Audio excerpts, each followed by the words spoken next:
bahasa Ibrani. Kalau Kejadian 1 ayat 1, Bereshit bara Elohim. Pada mulanya Allah menciptakan Shamayim Ha Fa Eretz. Itu bahasa Ibrani. Bereshit Elohim bara Elohim. Pada mulanya Allah menciptakan Shamayim Ha Eretz. Shamayim Ha Eretz, langit dan bumi. Itu Kejadian 1 ayat 1 dalam bahasa Ibrani. Jadi kitab Kejadian adalah kitab permulaan. Jadi permulaan mengenai segala sesuatu tentang dunia ini. Jadi kitab ini adalah dedikasi, apalagi yang Kejadian 1 ayat pasal 1 itu adalah merupakan dedikasi pertama yang diberikan oleh Allah melalui ilham kepada Nabi Musa untuk menyatakan dari awal mengenai asal usul alam semesta ini. Itu Kejadian pasal yang pertama. Maka kitab ini disebut sebagai kitab permulaan. Kalau kita akan mempelajari kitab Kejadian, maka kita akan bercerita mengenai permulaan segala sesuatu, mengenai manusia, asal usul kehidupan, mengenai dosa, mengenai bangsa-bangsa, mengenai kebudayaan. Jadi segala sesuatu itu berasal dari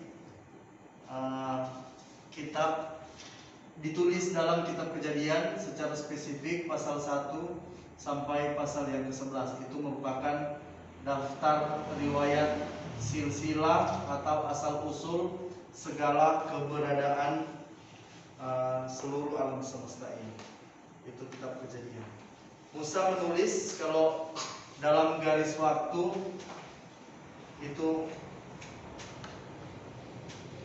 dia menulis tahun 1500 sebelum Masehi. Jadi kitab ini ditulis dalam kurun waktu 1500 sebelum Masehi. Kalau penanggalan Masehi itu dimulai dari angka berapa? 0 atau 4000? 0. Kan kalau sebelum Masehi, kalau Masehi itu dari 1 sampai tahun 2022. Kalau penanggalan sebelum Masehi itu perhitungan itu terbalik. Jadi ya, dia dihitung mundur. Misalkan dari 4000 sampai kepada 0. Nah, jadi kalau orang kemudian kalender Masehi itu dari 0, 1 sampai 2022. Jadi kalau kita berbicara mengenai penulisan Musa, itu ada di titik sini, misalkan tahun 1500 sebelum Masehi. Jadi sebelum kitab ini ditulis, kehidupan itu sudah berjalan. Tetapi pada titik ini, pada tahun 1500 sebelum Masehi itulah kitab ini dituliskan. Nah, kitab ini berisi mengenai asal usul keberadaan, apalagi berbicara mengenai langit dan bumi. Di sini saya mendaftarkan mengenai 6 hari penciptaan. Kalau orang baca yang pertama itu, hari pertama itu Allah menciptakan langit, bumi, dan terang. Kita hari pertama. Hari yang kedua itu cakrawala. Hari ketiga tumbuh-tumbuhan. Hari keempat benda-benda penerang. Hari kelima burung di udara, ikan di laut. Hari keenam binatang-binatang ternak yang menjalan dan melata di atas bumi, dan juga manusia. Jadi itulah susunan penciptaan. Nah, kalau kita melihat bahwa pada mulanya Allah menciptakan langit dan bumi. Jadi ayat ini sangat luas sekali.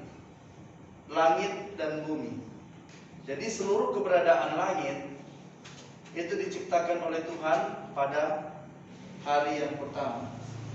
Dan kita dapat mengasumsikan bahwa atau menarik sebuah kesimpulan yang logis bahwa malaikat-malaikat itu diciptakan pada hari pertama.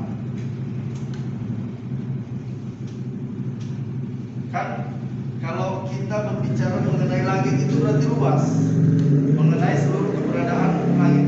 Jadi kalau Rasul Paulus mengatakan di dalam Dia diciptakan segala sesuatu, baik di bumi maupun di sorga, atau sorga itu langit. Jadi dapat kita asumsikan bahwa penciptaan malaikat itu terjadi pada hari pertama. Kita bisa asumsikan seperti itu dari data Alkitab yang kita miliki. Langit dan bumi dan terang. Nah, bagaimana Musa bisa melaporkan bahwa ketika Tuhan selesai menciptakan langit dan bumi, di situ jadilah petang dan itulah hari yang pertama. Sedangkan benda-benda penerang itu ada nanti hari keempat. Bagaimana Musa bisa melaporkan bahwa Tuhan menciptakan dalam kurun waktu 1 hari 24 jam, sementara benda-benda penerang yang merupakan batasan-batasan hari, tanggal, bulan, minggu, dan tahun itu baru diciptakan hari keempat. Kira-kira bagaimana?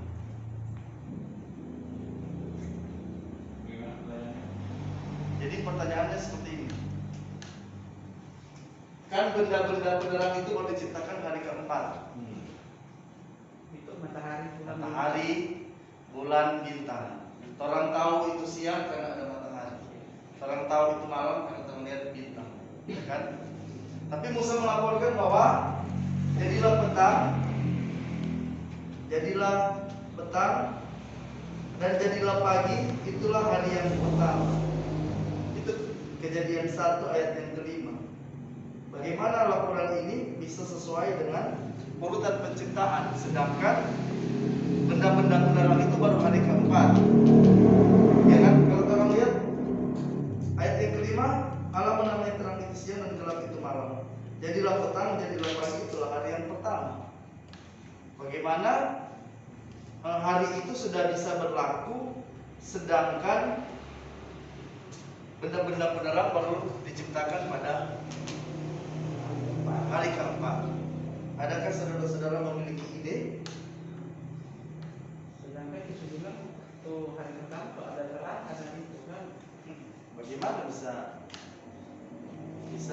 terjadi siang malam dan bisa dihitung sebagai hari pertama, sedangkan benda-benda penerangnya baru ada di hari keempat?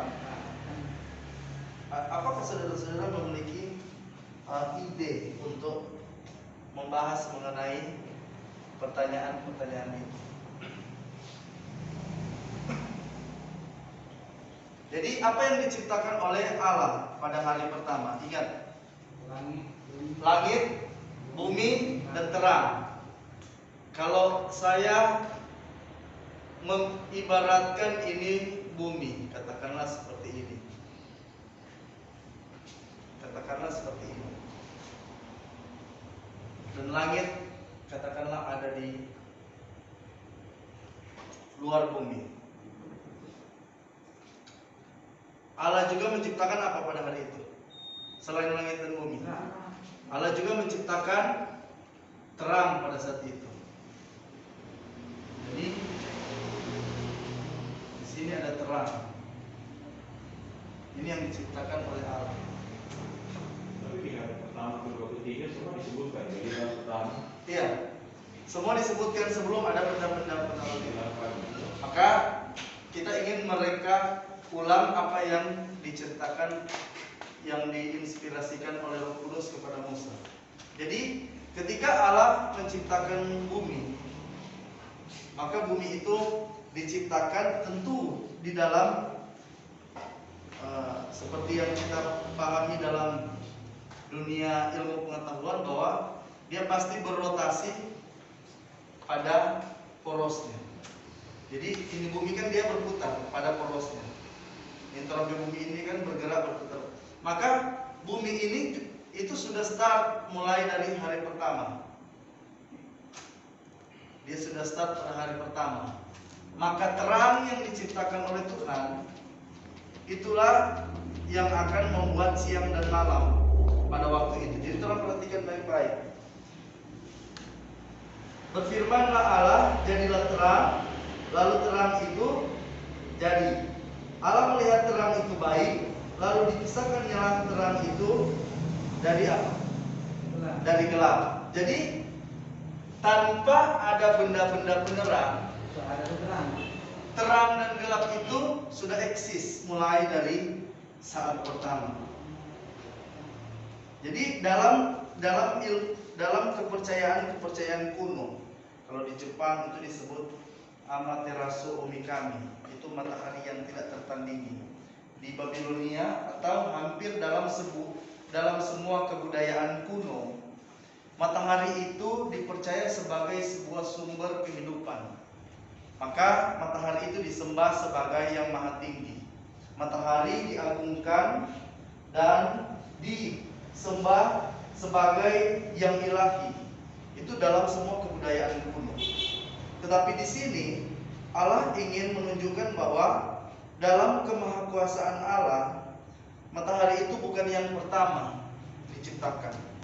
Tanpa matahari pun Allah sudah menciptakan terang dan sudah memisahkan terang itu dari gelap. Dan ketika bagian bumi itu disinari oleh terang, itu dinamai siang, dan bagian gelapnya itu dinamai malam. Allah melihat bahwa terang itu baik, lalu dipisahkan nyala terang itu dari gelap, dan Allah menamai terang itu siang, dan malam itu gelap. Gelap itu malam. Jadi Allah ingin menunjukkan, jadi kan ini wahyu datang tahun 1500. Maka sebelum itu dalam kebudayaan kuno, matahari itu selalu dianggap sebagai penyebab utama dari segala keberadaan. Maka matahari itu selalu didewakan, disembah oleh semua kebudayaan kuno. Maka pada waktu ketika Tuhan berfirman melalui Nabi Musa, maka disitulah Tuhan menjelaskan bahwa Allah semesta alam itu tidak perlu matahari. Bahkan matahari itu nanti diciptakan pada hari keempat. Dan tanpa matahari, Allah itu sudah bisa membagi antara terang dan gelap, atau antara siang dan malam.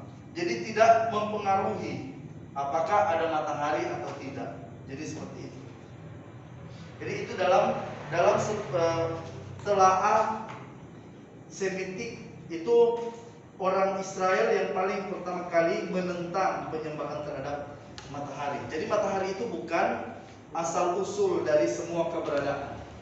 Jadi seperti itu. Allah menciptakan langit dan bumi. Tentulah yang dimaksud dengan langit adalah segala sesuatu yang berhubungan dengan langit. Apakah ini seperti yang kita bahas bahwa langit itu dalam pengertian tempat burung-burung terbang, tempat benda-benda penerang, maupun tempat di mana kediaman tahta Allah, di mana di dalamnya kita bisa mendapati ada sebutan dalam perjanjian lama itu bala tentara langit. Jadi semua unsur-unsur malaikat itu bisa termasuk di dalamnya. Itu Kejadian pasal 1 ayat yang pertama. Maka Tuhan menciptakan cakrawala itu pada hari yang kedua, ayat 6. Jadilah cakrawala di tengah air untuk memisahkan air dari air. Maka Allah menjadikan cakrawala dan ia memisahkan air yang ada di bawah cakrawala dan air yang ada di atasnya. Dan jadilah demikian. Lalu Allah menamai cakrawala itu langit. Jadilah petang, jadilah pagi, itulah hari yang kedua. Jadi dalam penggambaran Allah mengenai bumi pada masa, kita menyebutkan itu pada masa prasejarah, masa sebelum sejarah itu dimulai. Ada cakrawala yang memisahkan air yang ada di bumi ini dengan air yang ada di atas. Jadi cakrawala itu adalah semacam itu yang disebut langit. adalah semacam benteng yang diciptakan oleh Allah semesta alam pada waktu itu untuk memisahkan air yang ada di bumi dan air yang ada di atas. Jadi kalau kita berbicara mengenai kehidupan zaman dulu, ketika pun benda-benda penerang itu ada, maka matahari dia menyinari cakrawala dulu. Maka dapat diidentifikasi bahwa cakrawala ini yang merupakan benteng pemisah antara air yang di bumi dengan air yang di atas adalah membuat suhu bumi dimanapun pada waktu itu sama. Jadi cakrawala pada saat itu membuat keadaan bumi dimanapun itu sama.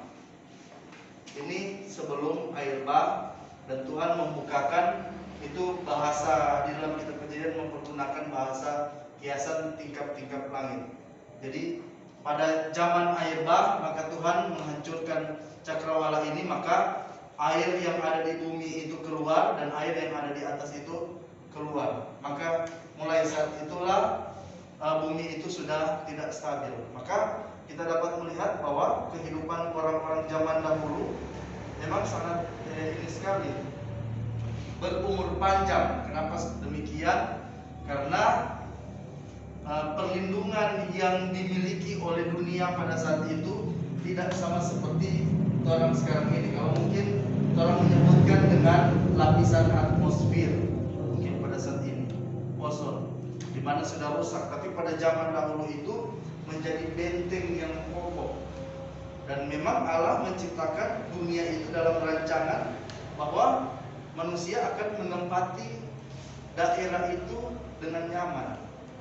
Itu konsep Allah. Maka ketika kita melihat Taman Eden yang diciptakan oleh Allah, maka kita melihat suatu kebanggaan bagi manusia di mana berada di tempat yang berlimpah ruah, air, permata dan lain sebagainya. Jadi Tuhan menciptakan manusia dan menempatkan dunia itu pada waktu itu. Jadi kehidupan mulai dari Taman Eden adalah sebuah kehidupan yang sangat mewah di dalam zaman prasejarah terlebih. Yang ketiga adalah tumbuh-tumbuhan. Tuhan menjadikan tumbuh-tumbuhan, biji-bijian supaya bisa menjadi makanan bagi manusia dan bagi burung-burung yang akan diciptakan. Baru hari keempat Tuhan menciptakan benda-benda penerang. Jadi untuk apa benda-benda penerang ini? Coba kita baca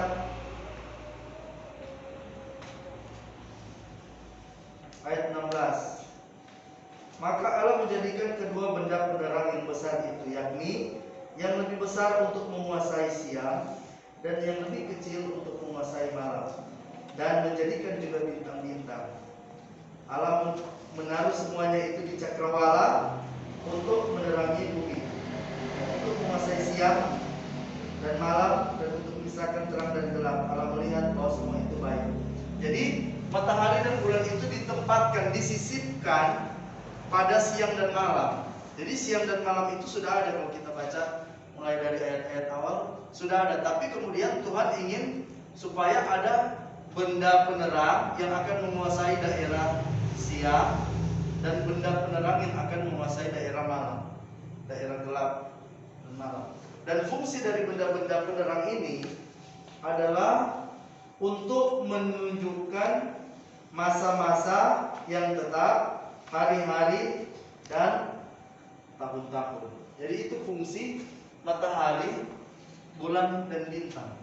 Maka orang-orang tua dulu itu sangat paham sekali dalam melihat petunjuk-petunjuk alam. Biasanya dalam ini bulan ini belum boleh bertanam, bulan ini boleh bertanam, karena dia menunjukkan masa-masa yang subur, masa-masa untuk bercocok tanam. Jadi seperti itu. Tapi kalau masalah siang dan malam, tanpa benda-benda penerang ini, siang dan malam itu tetap ada, eksis. Hari kelima, burung di udara, ikan di laut. Hari keenam, binatang, ternak, dan manusia. Itulah sebabnya mungkin mengapa yang binatang-binatang ternak itu sangat ini dengan manusia, sangat dekat dengan manusia, karena diciptakan pada hari yang sama. Dan dunia ilmu pengetahuan, orang kemudian menentang 6 hari penciptaan. 6 hari dalam kurun 24 jam penciptaan. Jadi bagi sebagian orang yang disebut dengan gap theory, jadi menyebutkan bahwa hari-hari yang disebutkan di dalam Alkitab ini itu tidak benar-benar 24 jam, tetapi ditujukan kepada masa ribuan tahun.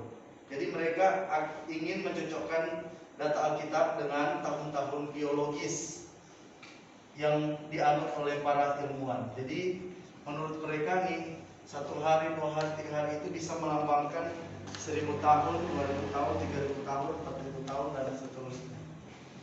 Nah, bagaimana penjelasan saudara-saudara mengenai hal itu? Apakah memang ini ditujukan kepada masa-masa yang tidak perlu 24 jam? Ada ayat yang bilang 1 hari bagi Jadi tapi Tuhan.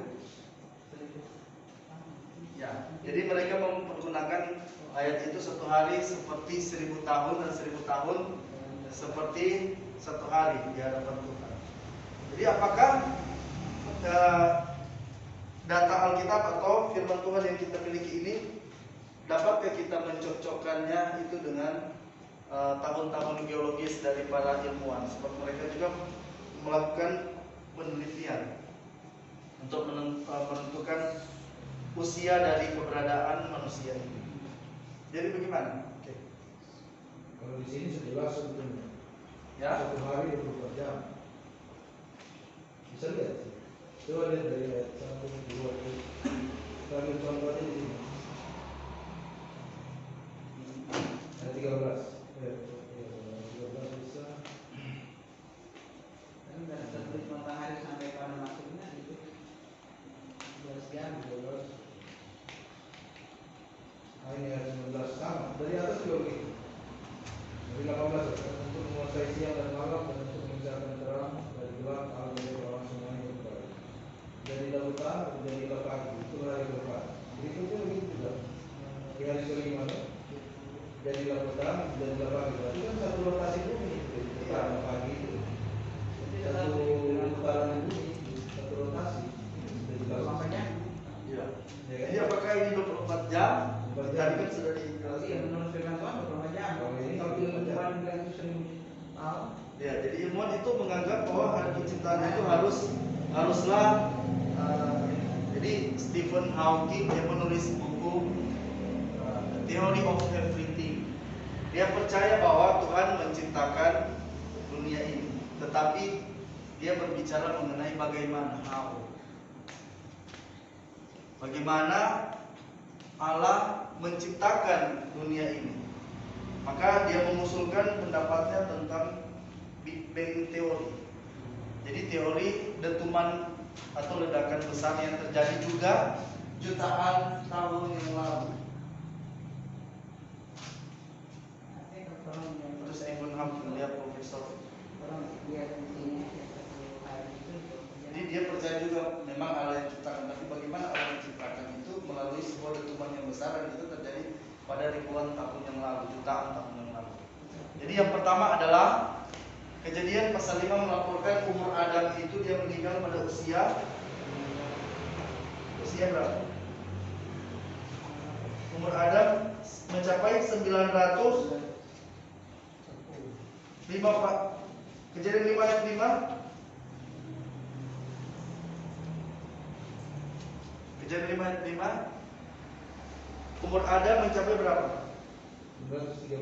930. Jadi umur Adam hanya 930 tahun, lalu dia mati. Kalau 1 hari itu bisa dihitung atau berarti 1000 tahun. Adam itu diciptakan pada hari ke-6 dan dia hidup sampai pada hari ke-7. Kalau ini 1000 tahun, maka 1 hari saja dia sudah berumur 1000 tahun. Sedangkan Adam hanya mencapai 930 tahun.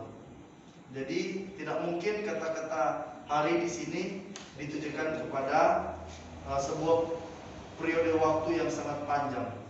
Kemudian yang kedua adalah Ketika Tuhan memberikan perintah kepada bangsa Israel, kitab Keluaran pasal 20 berbicara mengenai ingatlah dan kuduskanlah hari Sabat. Tuhan di situ mengatakan bahwa sebab 6 hari, jadi sama seperti Tuhan telah menciptakan dunia itu selama 6 hari dan beristirahat pada hari ke-7. Demikian juga harus diperbuat oleh orang Israel, bahwa mereka hanya bisa bekerja selama 6 hari dan beristirahat pada hari yang ke-7.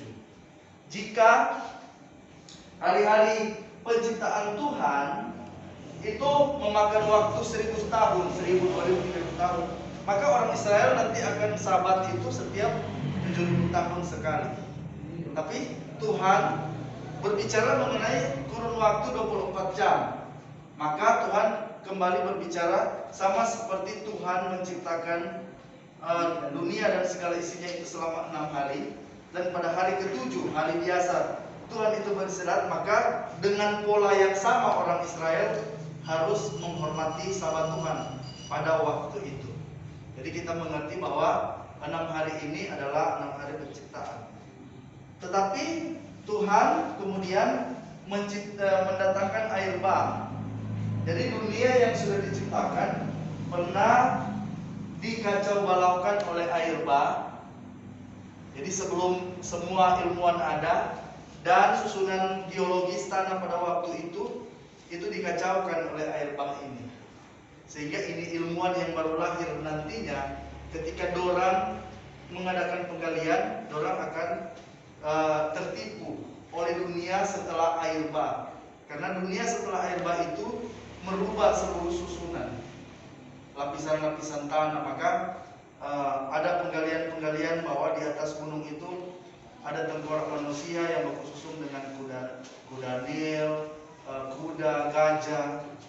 Jadi itu adalah bukti tentang air bah yang menimpa seluruh dunia. Jadi susunan lapisan tanah itu dikacau balaukan oleh dunia pada zaman Nuh, pada air bah itu, sehingga membuat temuan-temuan pada saat kemudian itu menjadi tidak valid. Oleh karena apa? Dunia itu sudah dikacaukan. Jadi kalau orang mengadakan penggalian dan ingin merekonstruksi kapan dunia itu diciptakan, maka itu akan sangat sulit. Sebab air bah itu telah mengacaukan data seluruh dunia pada saat itu.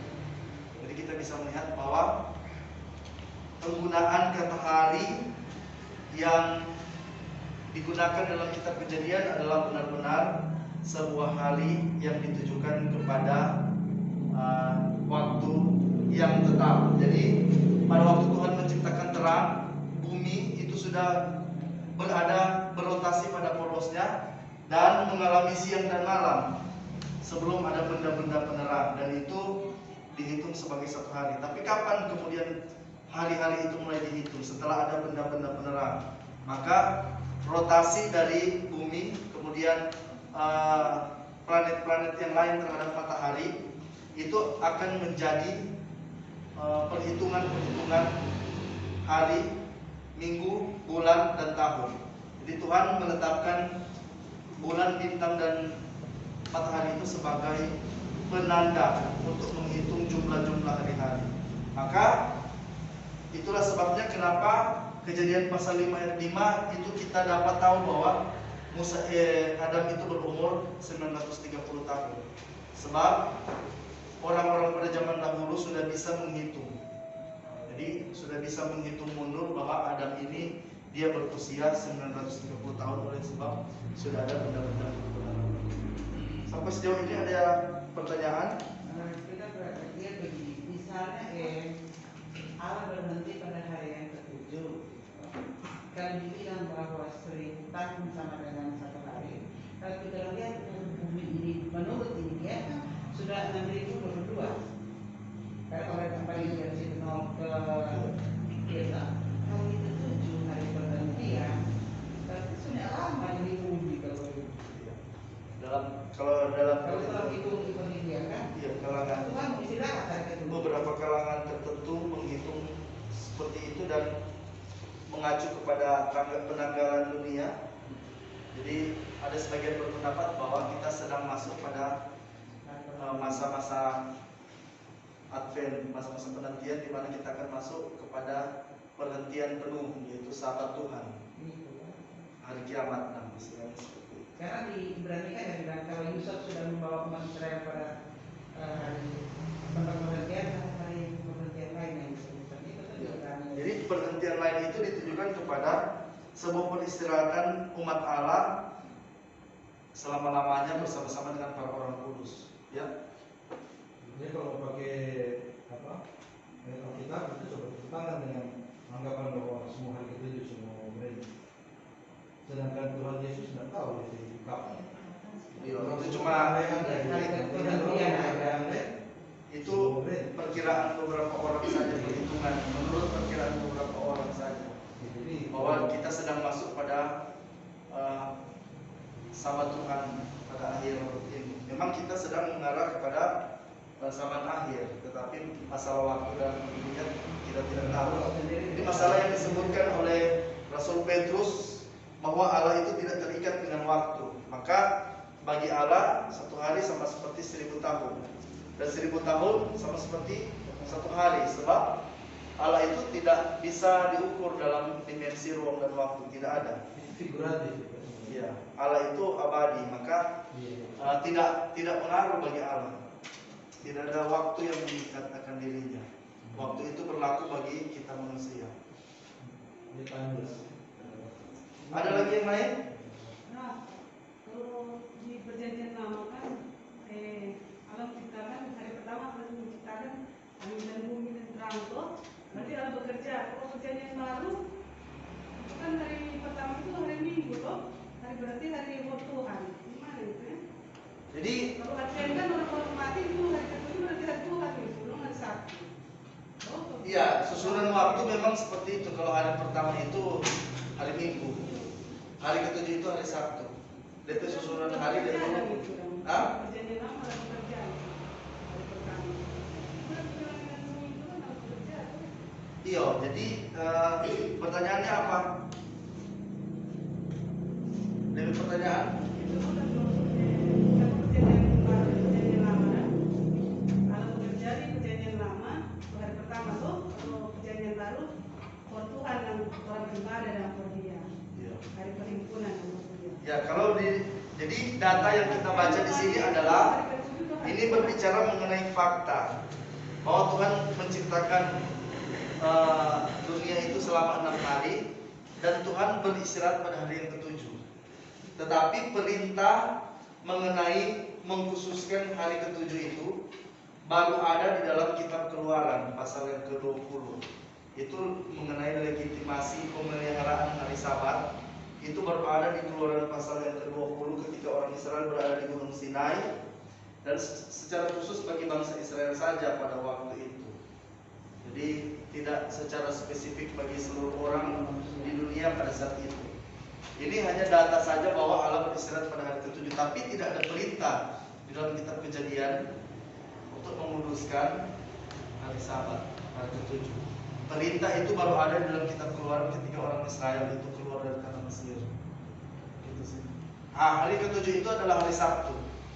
Nah, hari pertamanya itu adalah hari Minggu atau hari Ahad. Hari Minggu, hari Ahad itu hari pertama, yang dimana Kristus itu bangkit dan orang-orang Kristen abad pertama itu beribadah pada hari pertama itu untuk memperingati kebangkitan Kristus pada hari pertama. Maka kita beribadah pada saat itu, pada hari itu. Dan yang kedua, memang kita tidak pernah hidup di bawah hukum Taurat, dan hukum Taurat itu memang secara resmi bagi orang Israel. Dan hukum itu tidak mengikat kita lagi pada saat ini, bahkan tidak mengikat orang Israel lagi pada saat ini. Itulah sebabnya mengapa hari ini kita beribadah pada hari pertama di dalam minggu. Tuhan menciptakan segala binatang, segala burung di udara, segala yang merayap dan bernyawa. Itu kuberikan segala tumbuh-tumbuhan hidup hijau menjadi makanannya. Jadi Tuhan ketika menciptakan segala binatang-binatang itu makan tumbuh-tumbuhan. Jadi termasuk dinosaurus itu makan tumbuh-tumbuhan, dia bukan makan orang. Tidak seperti di film Jurassic Park yang digambarkan dia cari-cari orang kemudian makan enggak.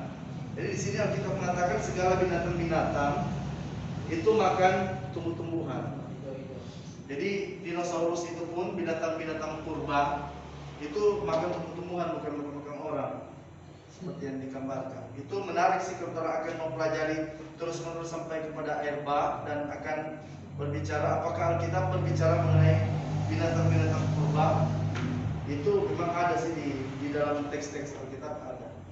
Itu dalam bahasa Ibrani itu disebut behemoth. Itu ada di dalam penggambaran kitab Mazmur itu banyak sekali.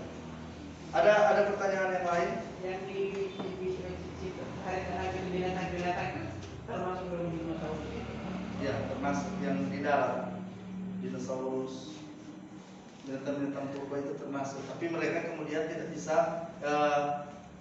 setelah dunia air bah itu mereka tidak bisa bertahan lagi. Dunia pada saat itu berubah drastis. Kalau cakrawala itu tidak ada lagi. Suplai makanan yang mereka butuhkan pada saat itu mungkin tidak bisa lagi, atau iklim pada saat itu tidak bisa lagi menolong mereka untuk dapat hidup terus menerus, kecuali binatang-binatang purba yang di laut. Ikan paus. Apakah ikan itu masuk di Bahtera? Enggak perlu ikan masuk di Bahtera. Karena ikan itu di ini. Jadi enggak perlu ikan. Jadi ikan itu banyak tuh ikan-ikan purba. Kalau saudara membaca tentang ikan-ikan purba sampai saat ini itu banyak sekali. Itu masih bertahan karena iklim mereka ada di air. Itu tanya, waktu air bah itu Medusa masih ada? Salah, nanti terang itu. Berarti pernah kan? 969 tahun. Bisa jadi dia ada sih. Tapi tunggu dulu. Nggak bisa. Dia nggak bisa ada karena manusia hanya 8 orang itu. Jadi dia meninggal di sebelum Nuh pasti. Nggak bisa ada karena cuma 8 orang itu yang mengawali keberadaan dunia setelah pasca air bah. Ada lagi yang lain? Ya, ini dia. Ini yang ayat 26 tentang penciptaan manusia. Dikatakan baiklah kita. Berarti waktu menciptakan manusia lebih dari satu orang. Ya.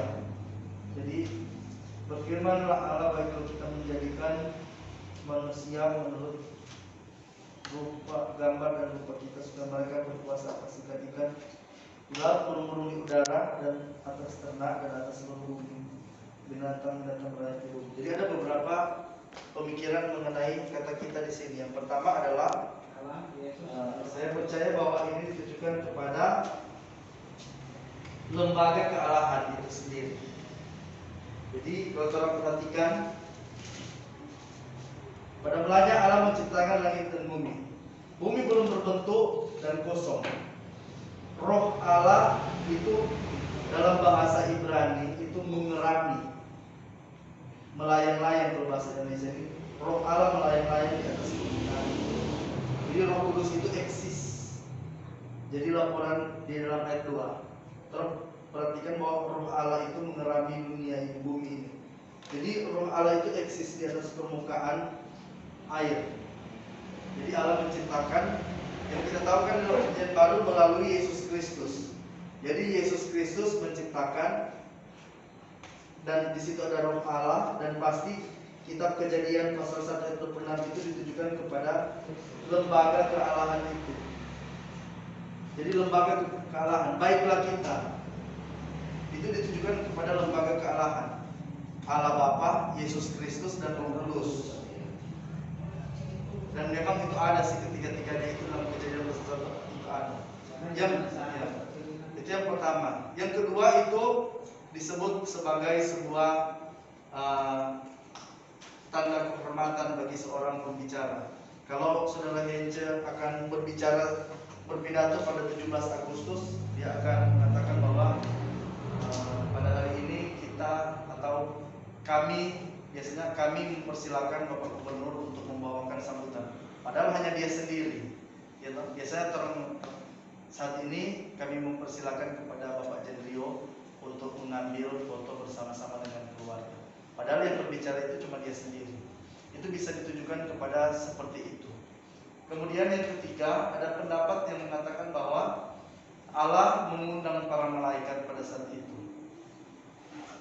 Itu pendapat saja sih. Mengundang para malaikat untuk menunjukkan bahwa Allah akan menciptakan dan penciptaan itu akan dilakukan di hadapan para malaikat, penciptaan manusia. Tapi itu tidak kuat karena di sini kata kita di sini itu setara semua. Jadi Allah ingin menciptakan manusia itu menurut gambar dan rupa kita. Sedangkan malaikat itu tidak setara dengan Allah. Jadi kira-kira orang boleh karena pada saat itu Allah mengundang malaikat, mungkin kita pikir itu hanya karena cuma opini, jadi tidak perlu orang mau itu kan? Itu ada sih rabi-rabi Yahudi yang berpendapat seperti itu, tapi itu tidak bisa karena malaikat itu tidak setara dengan Allah. Yang paling tepat adalah Manusia. lembaga kealahan, karena orang berbicara itu God is love, itu Allah adalah kasih. Kasih itu harus punya objek. Kasih itu harus punya objek. Kalau kita adalah seorang pengasih, kita perlu objek yang akan kita cintai atau kasihi. Maka Allah di dalam keabadiannya itu memiliki objek. Allah bersama dengan Roh Kudus dan Yesus Kristus. Itu objek, makanya disebut Allah adalah kasih. Bagaimana dalam kekekalan bahwa Allah adalah kasih? Maka dia harus memiliki objek. Pikirannya, rohnya itu di mana dia akan mencurahkan kasihnya di dalam kekekalan sebelum ada keberadaan manusia. Makanya disebut dalam kekekalan Allah adalah kasih. Objek kasih Allah itu adalah apa? Allah Bapa kepada Roh Kudus kepada Yesus Kristus. Kira-kira seperti itu. Makanya kita hanya bisa menjangkau Allah sejauh yang Tuhan nyatakan melalui firman-Nya. Di luar itu pasti ada banyak hal-hal yang lebih rahasia lagi.